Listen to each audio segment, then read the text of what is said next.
And then we are going to go down here and we are going to hit exam on the keyboard. And that brings up this. We want the C15 probe, which is the large abdominal probe. We want it to be on OB. OB2 to 3 or OB1 is going to work for us, so we will hit enter over that. And there's our screen. So here is our C15 probe. You can see the mark on this side here. That's going to be going to the patient's right.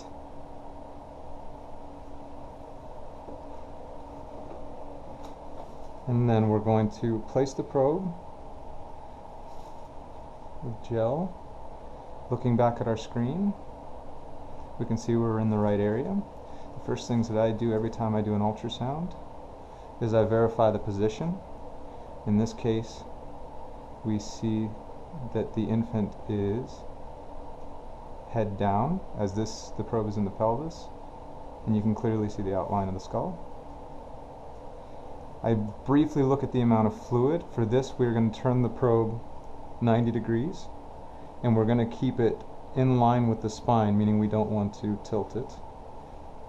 We want it straight up and down. And from here we can find the maximum fluid pocket, and in this case I'm just briefly looking because we're here to do a growth scan. And from here, if we freeze this by hitting the freeze button on the keyboard, we can go to measure, which is this button here. We scroll over to AFI, hit enter, and then come to the place where you can't see anything else in the fluid, just this dark area here.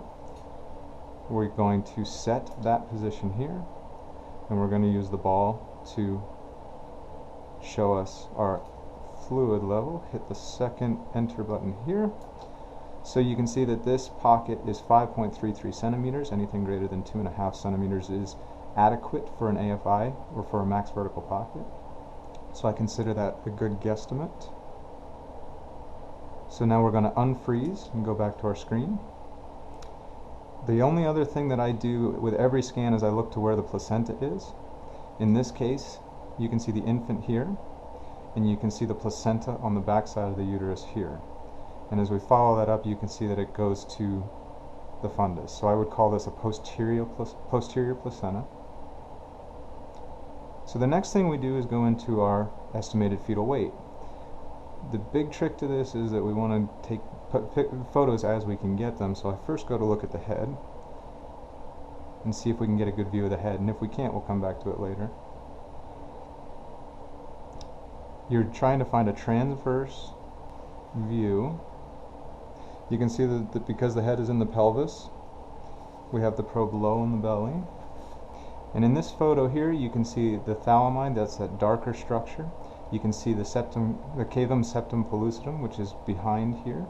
You can see a little bit of the falx. So this is a decent picture. The only other thing I want to show you is if we get that picture again, and if we have it twisted a little bit, you're going to see the cerebellum here, and that's what we do not want in our picture. So we need to twist back, get a good transverse view. So here we can see the thalamine, that's that dark area, the falx, the cavum septum pellucidum, I think I'm saying that right, and no cerebellum. And so I'm going to take my measurement here by hitting the measure button on the computer. I'm going to scroll over to our list and I'm going to pick biparietal diameter, which is BPD. For this measurement, I want to find the widest area of the skull, and I want to go from the outside of one side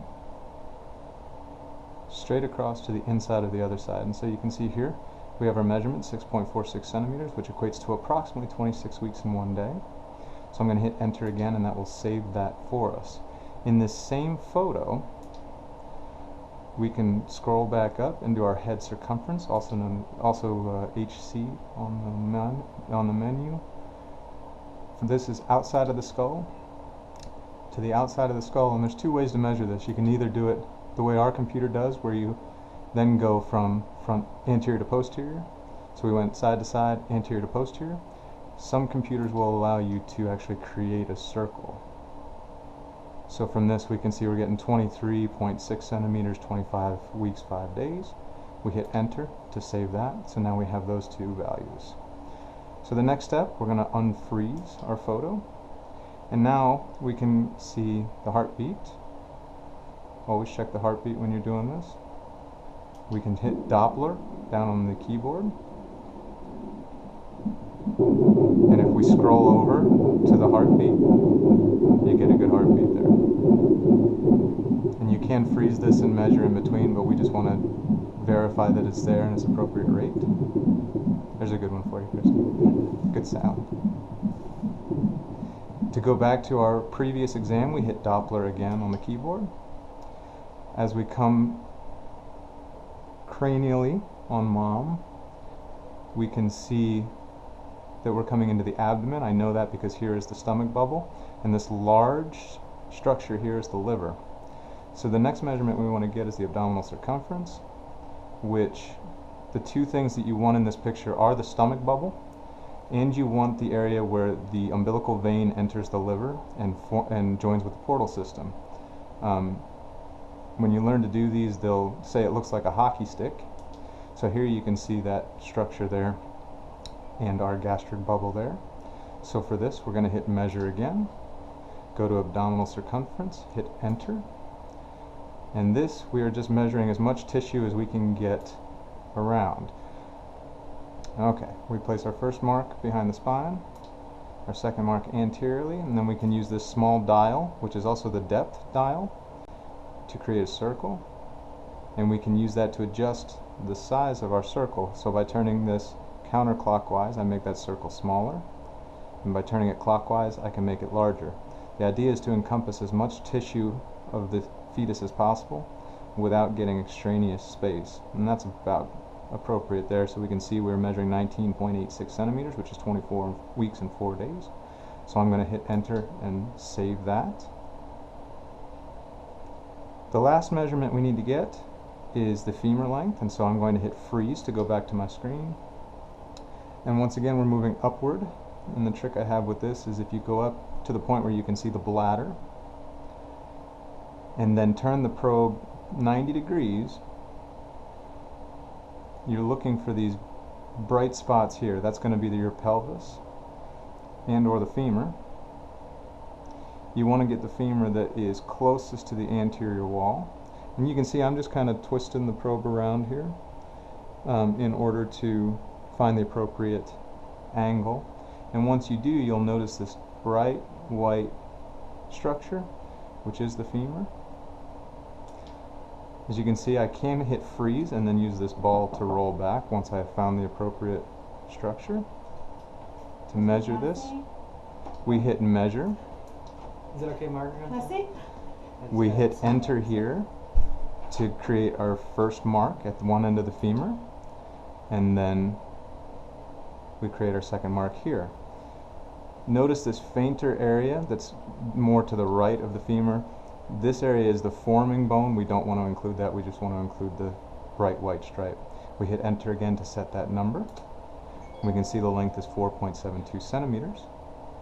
And so we have all 4 data that we need to create our measurements.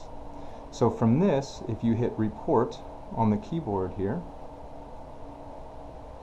it will pull up your report, and you can see all of your measurements here, measuring somewhere between 24 and 26 weeks. And if we scroll down, it gives you your estimated fetal weight, which at this point is 753 grams.